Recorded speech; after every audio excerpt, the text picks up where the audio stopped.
FCC Chairman Brendan Carr has a proposal that's scheduled for a vote on August 7th that would make it easier for broadband companies to receive a passing grade when they're under evaluation for the timely expansion of broadband across the United States. The change involves reducing the long-term bandwidth goal from 1 gigabit per second down, 500 megabit per second up to nothing. No long-term goal. Instead, they would maintain the goal of 100 megabit per second down, 20 megabit per second up. Here are some reasons that Carr cited as to why they made this change. Well, 1 gigabit up, half a gigabit down was prejudicial to technologies such as satellite and fixed wireless, which presently do not support such speeds. Okay, fair enough. That's the dumbest thing I've ever heard. But remember, this is in regard to the long-term goal. So they're probably going to get there, but like whatever. I don't know. Let's just not bother. What long-term goal? Also, these technologies No, are usually... hold on. What long-term goal? They just struck the long-term Exactly. goal. There is no long-term goal. Yeah, so basically he's saying, hey, those things don't support these speeds, so we should not have a long-term goal because they don't support them today. It's stupid. There's nothing for you to get. It's just dumb. Cool. I'm upset.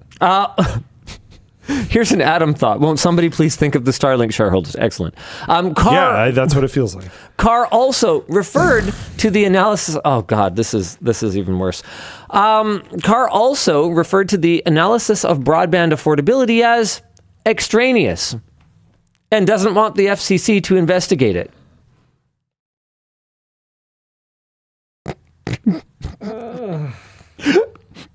Carr has been pushing a delete initiative to reduce regulations rather than add them.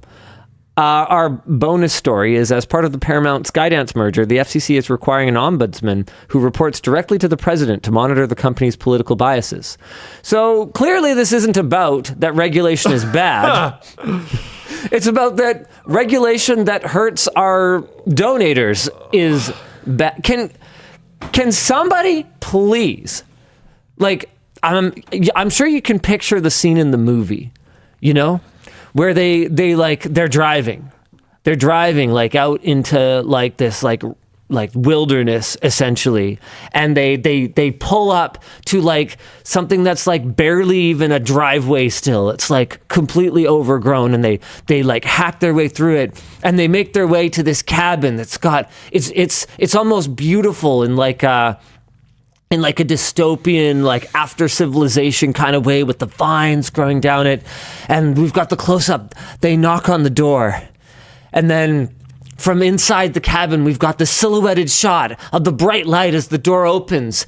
And there's a figure against the light.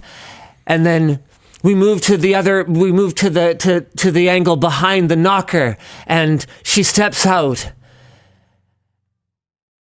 And the Voyager says, "Miss Khan, thank God I found you. Please come back." That's pretty amazing. She had a podcast appearance recently. Oh, yeah? And it was awesome. It made me really happy because it seems like she's not, like, gone. Thank God. Like, when she was removed, I was like, I hope she's not just, like, done politics. You know, I hope she doesn't, like, go, I don't know, work in the private sector, or at worst, and this was brought up on the podcast, but at worst become, like, a lobbyist or something. And that does not seem like it's the case. It seems like she still wants to do stuff, which is exciting. I'm, like, actually Lena Khan fan number one. Yeah. Yeah. I hope she You can't be number one. I'm number one. We need to compete. But yeah, I hope she runs for the presidency one day, but we'll figure it out. But honestly, I'd be perfectly happy with her back as the head of the FCC. Like, so that would be fine. Yeah, fair enough. Like, I'm sure I don't need her to be president. I just need her to like do cool stuff, and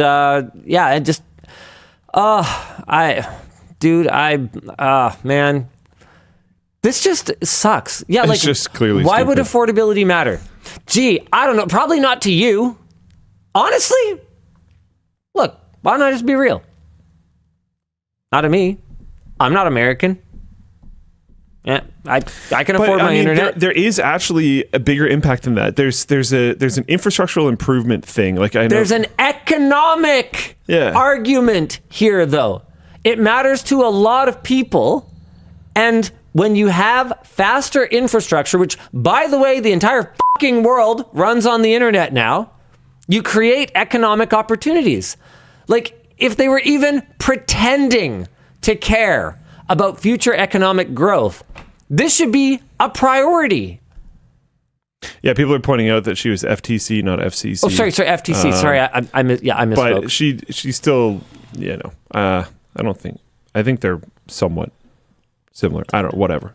No, they're not. It's more to do with like antitrust and stuff. Yeah. Yeah. But the point is, this whole thing is nasty. We need a similar mentality. We need people in regulatory. Still be wrong. We need people heading regulatory bodies that are actually on the side of the general consumer and are creating regulations that push us forward. To be clear, I am not just pro. We should have regulations for absolutely everything.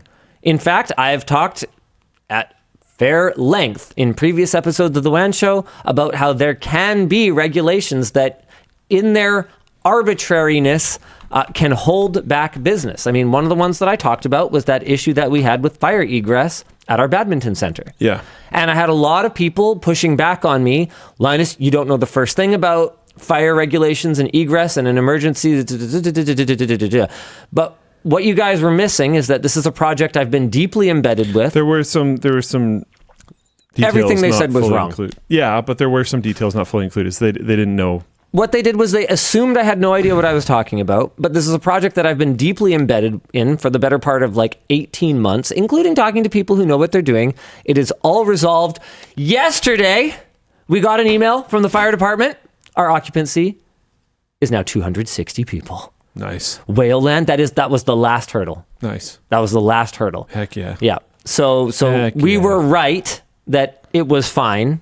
We just had to go through a bunch of regulatory hoops that should exist, but also were not applied correctly. Painful to deal with, and it's never going to always be applied correctly. And a big part of the problem is just that, things don't get applied correctly. And so look, that's how stuff works. That was just one example of a way that there can be a regulatory burden that in some cases makes a ton of sense, and in other cases doesn't make a ton of sense and can get in the way of just getting stuff done. We could have done our first whale land months ago at this point.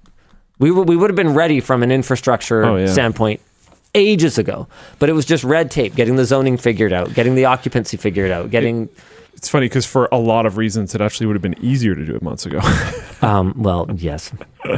I also want to point out that like someone in Flipping Chat a while ago at this point said 90% of people won't use the 1 gig. To me, that's not the point.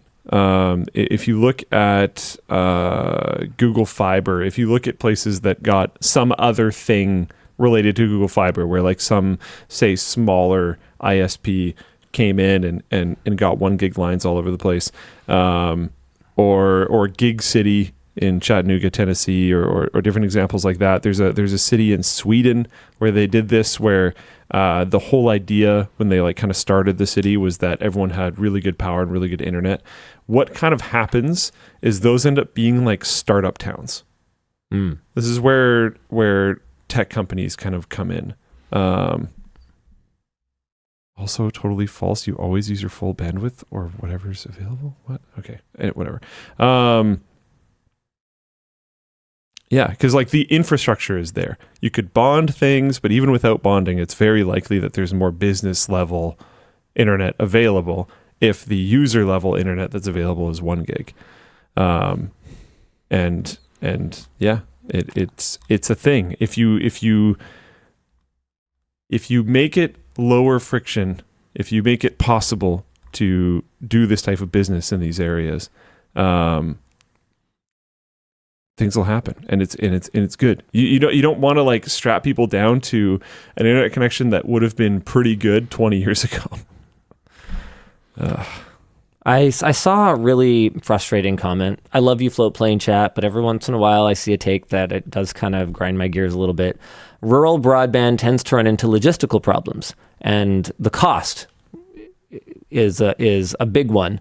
And I'm sure that there's some more context here, but like, guys, having roads in rural areas has to be subsidized by Roads, urban areas. Power, like realistically any service. Anything. But part of the whole, point of being able to, function in the modern world, being kind of your right as a citizen of a particular country, is that there is a little bit of give and take and stuff like that. So for the same reason that you just kind of have to suck it up and, build roads to places that are not convenient to build roads. It would be nice to get this message to the Canadian government: deliver mail to places that are not convenient to deliver mail. That's just part of like running a functioning society, and you just have to make those investments.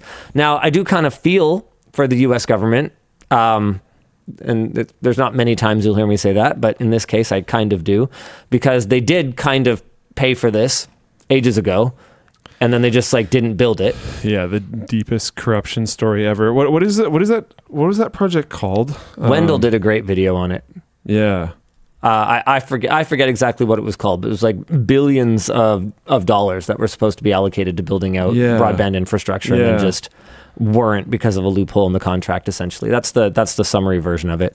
But it's not optional in the modern world to have high-speed internet. And I don't